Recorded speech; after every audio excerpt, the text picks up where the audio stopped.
Bonjour, je vous présente dans cette vidéo comment résoudre le Rubik's Cube 5x5. Donc ça va se faire en trois étapes, c'est-à-dire qu'on va d'abord faire les centres, donc les 9 pièces qui le composent, résoudre les centres. Ensuite on va faire des arêtes, donc des arêtes qui sont composées des 3 pièces là. Et enfin résoudre le cube comme un 3x3. Donc c'est parti. Donc on résout d'abord les centres, c'est-à-dire que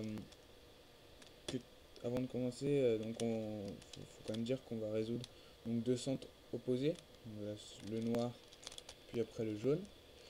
Puis quand ça sera fait, on résoudra deux centres adjacents, donc, je sais pas lesquels encore, puis les deux derniers centres adjacents. Voilà, c'est parti.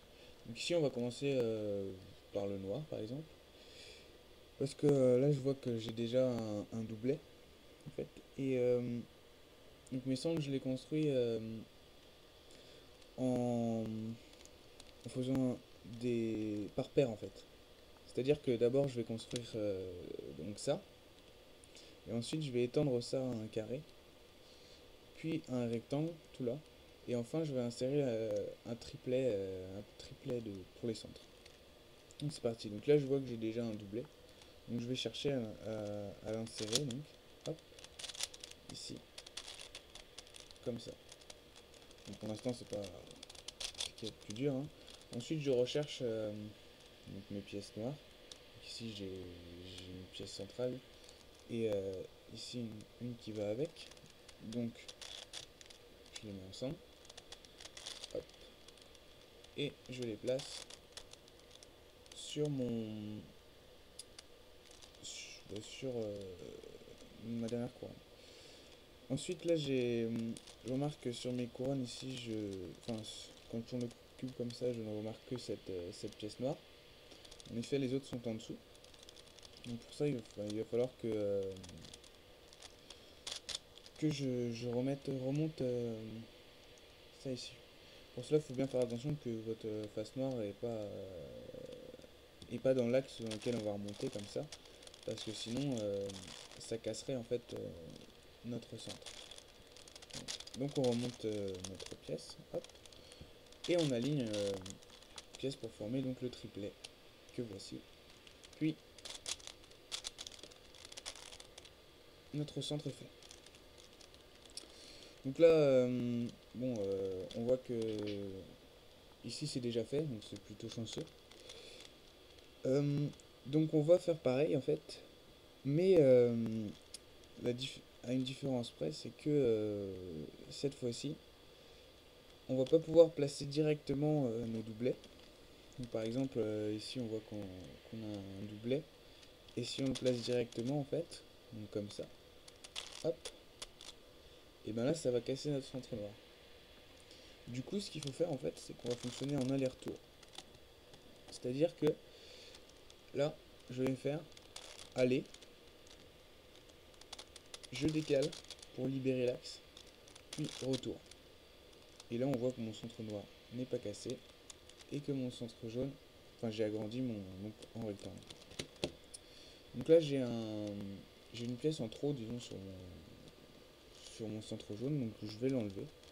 Et comme tout à l'heure, je vais faire un aller-retour. Donc là, je fais aller, je décale la pièce pour l'enlever de l'axe, puis retour. Voilà. Donc là, ma pièce n'est plus sur la face jaune. Puis ensuite, je vais construire mon triplet.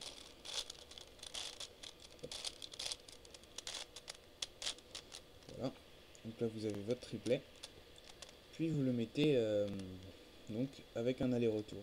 C'est-à-dire qu'on fait aller, on remplace la barre jaune qui était là par la barre jaune qui est là.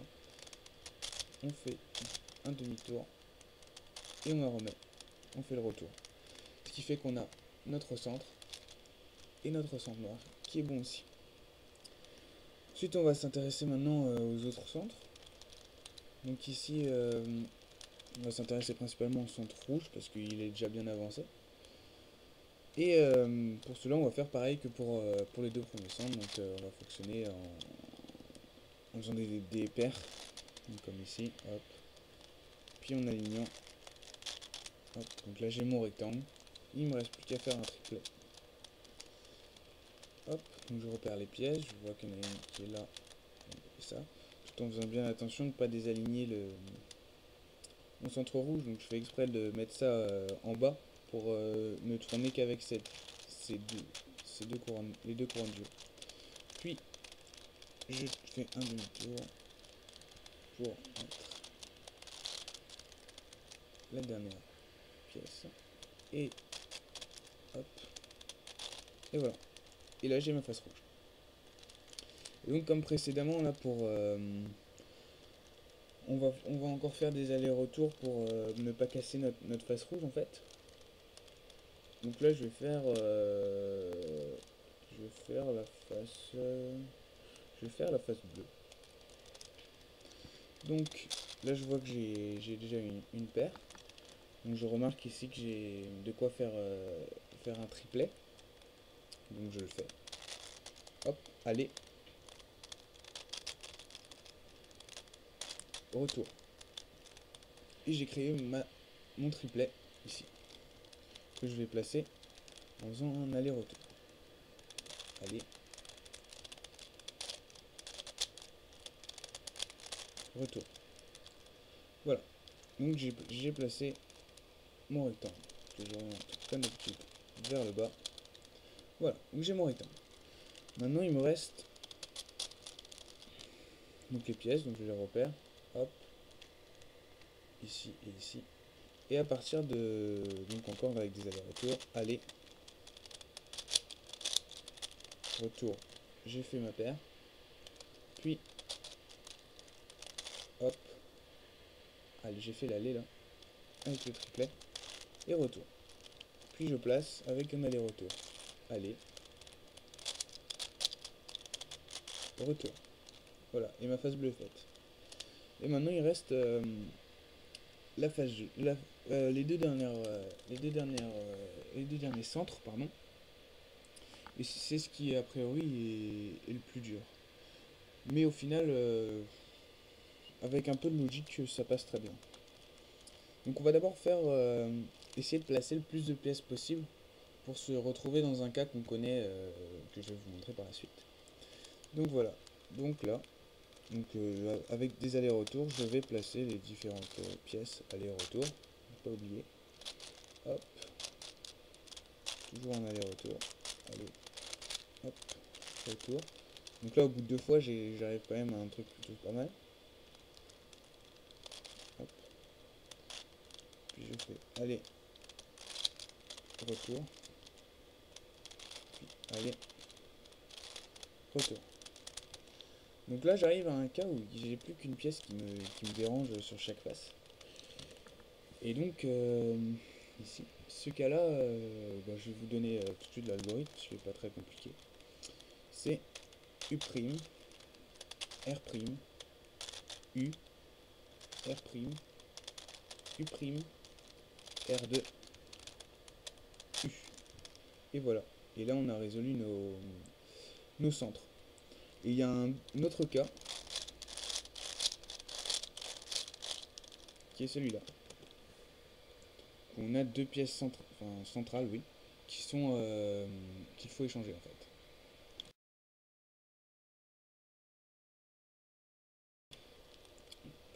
Donc on fait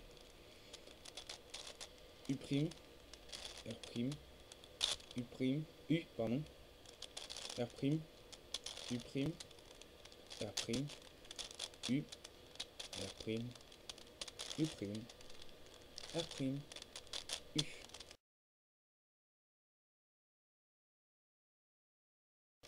Et on obtient de même nos centres résolus. Voilà, donc bien sûr, vous pouvez le faire autant de fois que vous voulez, hein. Vous pouvez le faire pour chaque pièce si vous voulez. Donc si vous avez une pièce orange ici, une pièce orange ici, une pièce orange ici, vous pouvez le faire à chaque fois. Mais bien sûr, on peut très bien